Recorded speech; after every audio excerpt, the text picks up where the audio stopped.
Hello YouTubers, Alaska Prepper here. I hope that you've had a good weekend and are having a good weekend thus far, ladies and gentlemen. Well, we all know that people are struggling all over the world, not only here in the United States, but usually what happens across the pond migrates over to the US sooner or later. So this is something that is worth talking about. Millions of people are going without turning on their refrigerators, freezers. Why? Because it costs too much in electricity to run them, ladies and gentlemen. While the rich are emitting the most carbon out of any population on Earth. Let's go ahead and get to this because I have a lot of news to share with you today. A study finds that about 2 million low-income British households result to unplugging refrigerators due to soaring electricity bills, ladies and gentlemen. Not only are they unplugging refrigerators, but they're also going without heat or less heat, just in order to be able to eat that spoiled food that's going to go bad in the refrigerators because it's not plugged in. A quarter, or 2.8 million low-income households had incurred debts to pay off food, ladies and gentlemen. So people are going into debt to pay for food. And like I said in the beginning, this is not just a UK or a British problem. There's a problem here in the United States as well. The United States citizens are in what I call debt saturation, meaning that they are maxed out on their credit cards. They can't get loans. They can't get any more debt. And a lot of that debt had to do with people actually putting their food on credit cards because they couldn't afford it otherwise. And here it says a third had sold belongings to raise cash, and 1/6 had to use so-called community warm rooms. Also, 4 out of 5 households on universal credit were going without food. Like I said, even they are debt saturated. They have to put their food expenses on credit cards, and there's just no more wiggle room on those credit cards to put your food on them. Now what are they going to do?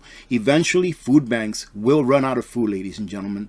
Remember how socialism goes. Everything is great until you run out of someone else's money. And you can print all the money that you want, all of it. But can you print food? Can you print heating oil? Can you print gas? No, ladies and gentlemen. Nearly 1 million households said that since May, they had to disconnect their fridge or freezer for the first time. Oh my, ladies and gentlemen, those of you that are like maybe half centurions like I am, 50 years old or older, around there, right? Did you ever believe 10 years ago, 20 years ago, that we would be seeing this in our lifetime? That you would be seeing, especially living in a Western nation, that you would be seeing your countrymen suffer the way that they are suffering now, while the very, very few that are on top are getting everything and are still bitching that we use too much CO2. It's a cycle, and that's why you have to be prepared, because this is not the worst of it. For some people, this may feel like it's the worst of it, but it's not, ladies and gentlemen. You just wait and see. Millions of families have to unplug the refrigerators and their freezers. It's the latest chapter in a long-running story of hardship. Peter Matejic, chief analyst at the JFR, was quoted saying, quote, "People risk becoming sick from eating spoiled food and going without healthy fresh food. This risks lasting harm to health of millions." He also said that the picture is not getting better for poor families as inflation starts to come down. And inflation, the rate of inflation, ladies and gentlemen, may be coming down a little bit. I think it's going to go back up. But what you have to understand is this, that even though inflation may be coming down a little bit, the rate of inflation, that jobs and wages are not keeping up, even with the rate of inflation coming down a little bit. So if you have a negative raise, meaning that even though you got a raise, that raise doesn't keep up with the rate of inflation, you're still working for less than what you did last year. Your hours can still buy you less than what they bought you last year. So when these economic or financial news pundits, they come out and say, oh my goodness, people got the biggest raises last year that they've ever gotten. Oh my goodness, for Social Security this year, you're going to get an 8.7% raise on your COLA for Social Security. Remember that if it does not surpass the actual rate of inflation as stated by the real economy, not by the CPI or what we like to call the CPI, you are still underwater. And I think that those of you that may be listening to this right now, who maybe are on Social Security or on some type of fixed income, maybe you have a pension from somewhere, you know exactly what I'm talking about. That your pension, that your Social Security, no matter how big of a raise they've given you in the last year or two, is still not keeping up with your cost of living. All of this suffering is in the name of climate change, all right? Now I'm going to show you right now how important it is that you stop breathing so you will stop exhaling CO2, because the climate, ladies and gentlemen, is going to get us all. The climate is so important to all of these elites that talk about how important it is that you stop doing the things that you need to do in order just to live, ladies and gentlemen. It's so important to them, ladies and gentlemen, that they emit the most carbon in the entire world, and not by 1 or 2%. Listen to this. Tiny fraction of global elites emit as much carbon as the bottom 2/3 of humanity.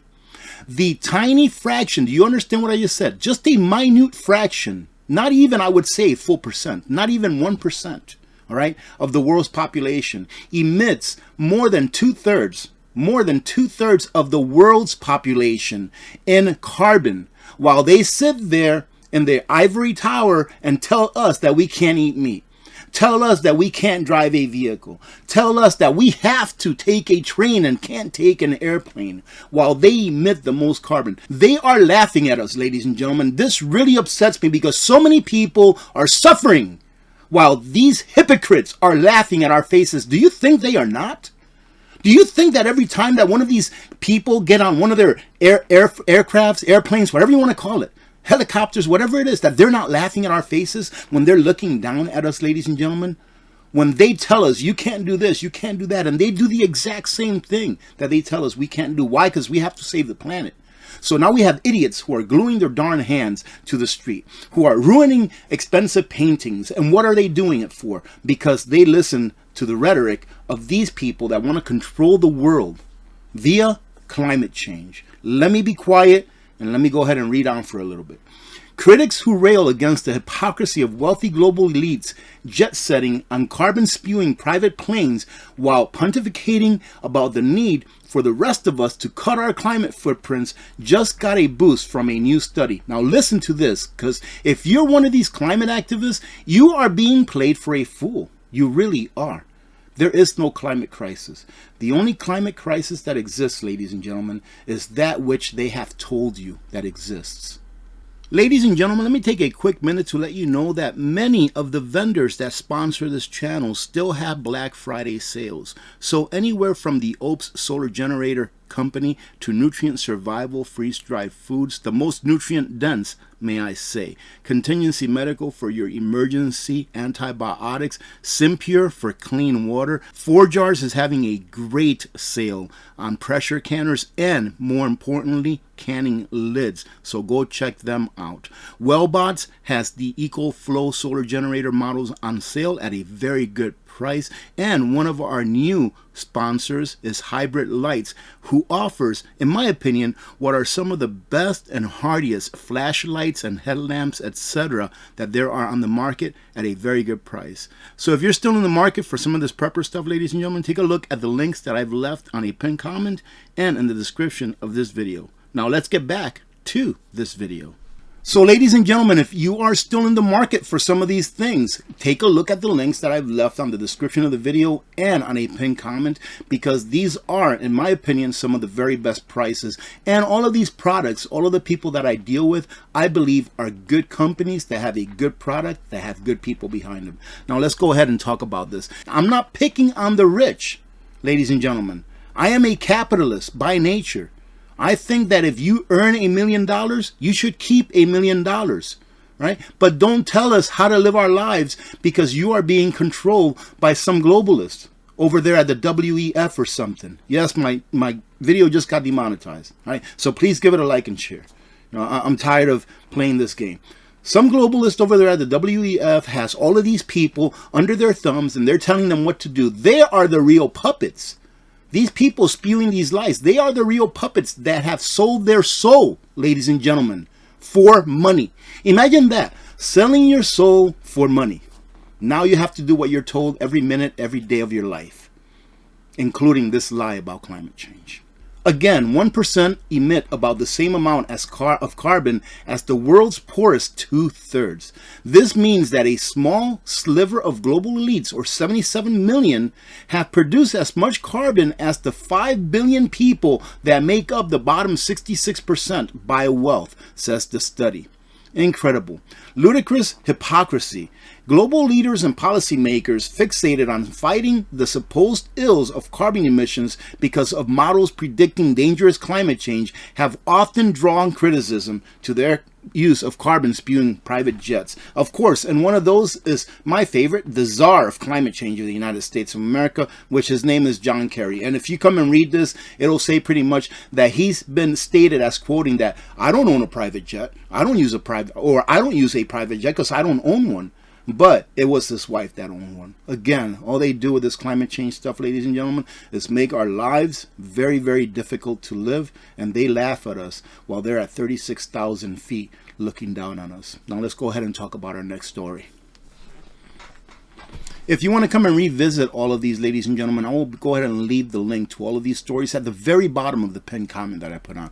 So all you have to do is just click on where it says read more, and all of the links will go down, and you can go ahead and pick which one you want to click on. 11 signs that the U.S. consumers are in very serious trouble as we head into the final stretch of 2023. Like I said, ladies and gentlemen, usually if you see something happening across the pond, like in the UK or one of those Western nations, France, Spain, etc., usually it migrates over here. Why? Because we have kind of like the same concept.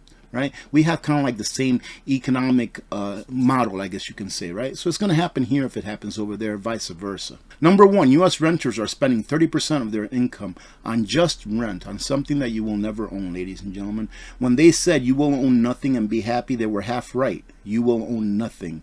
About 99% of Americans that are in the market to buy a house, they can't qualify to buy a house. Why? Because they don't earn enough money in order to satisfy the bank that they will be able to pay that mortgage long term. So when they said that you will own nothing, they meant it. One food bank executive just told USA Today that she is seeing the worst rate of hunger in my career, she says, right now. Let me tell you something about the food bank here in Fairbanks, Alaska. So last year they had a goal for 2,500 turkey dinners to pass out to families here within the North Star Borough that needed help and wanted to have a turkey dinner on Thanksgiving. They met their goal, and I was so excited that they did. Well, ladies and gentlemen, this year we met our goal again, but it wasn't 2,500. It was over 3,000. 20% more families this year in our borough alone needed help putting a Thanksgiving dinner on their table than did last year. Things are getting worse everywhere. Number three, Wells Fargo just shut down 13 bank branches in a single week. This is going to continue.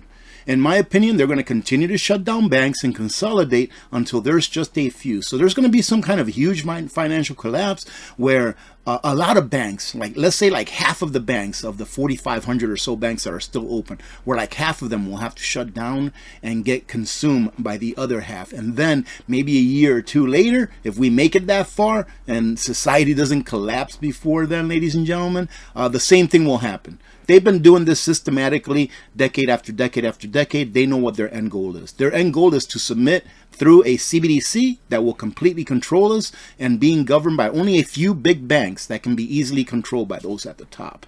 Number four goes back to what I just talked about on how your wages cannot keep up with inflation.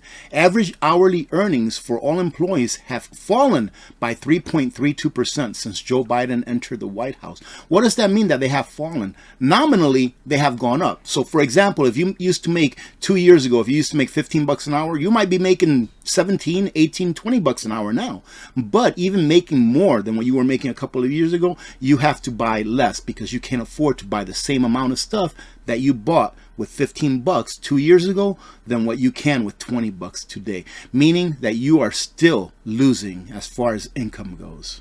Number 5, due to a lack of consumer demand, 3 different major Burger King franchises have been recently declared bankrupt. Another media company here, Vice Media, has announced that it will be laying off dozens of staffers. Number 7, according to Challenger, Gary and Christmas, almost 20,000 media jobs have already been eliminated this year. Amazon is laying off hundreds of workers in its Alexa division. And more layoffs, ladies and gentlemen. Citigroup has just said that they're going to have a whole bunch of layoffs here around the holiday season. Number 10, as consumers' wealth has dried up, federal tax receipts have been falling on a quarterly basis since the third quarter of 2022. Why is this such a big deal? Because it means that the government is going to have to go into even more deficit spending, further eating its own tail, all right, as the head of the snake. And why is that? Because the more deficit spending they have to do, because they collect less taxes, then the more taxes that we're going to have to pay, ladies and gentlemen, in order to maintain the national debt, i.e. the interest on the national debt. So eventually that snake will run out of tail to eat. And number 11, ladies and gentlemen, who can say no to this? It's true. 80% of U.S. households are actually poorer than they were when the health crisis originally hit this country. And from what I understand, another health crisis is brewing up right now. And it just astonishes me, ladies and gentlemen, that the last time that a health crisis occurred over there was around November, December. And it was the year before an election year. It's probably just coincidence. I hope that you got something out of this. If anything, a little bit of entertainment. Again, go check out the sponsors of this channel, ladies and gentlemen. They have done a lot for this community throughout the year, and they're going to do a lot more with our Christmas bash giveaway and Christmas tree lighting ceremony. I may or may not put out another video today, but for sure I will be putting out another one tomorrow. Other than that, thank you, ladies and gentlemen. I truly do appreciate you stopping by, checking out my videos. I do appreciate you stopping in on our live streams, which we have so much fun doing. God bless every one of you. God bless America. I'm Alaska Prepper. I'm out.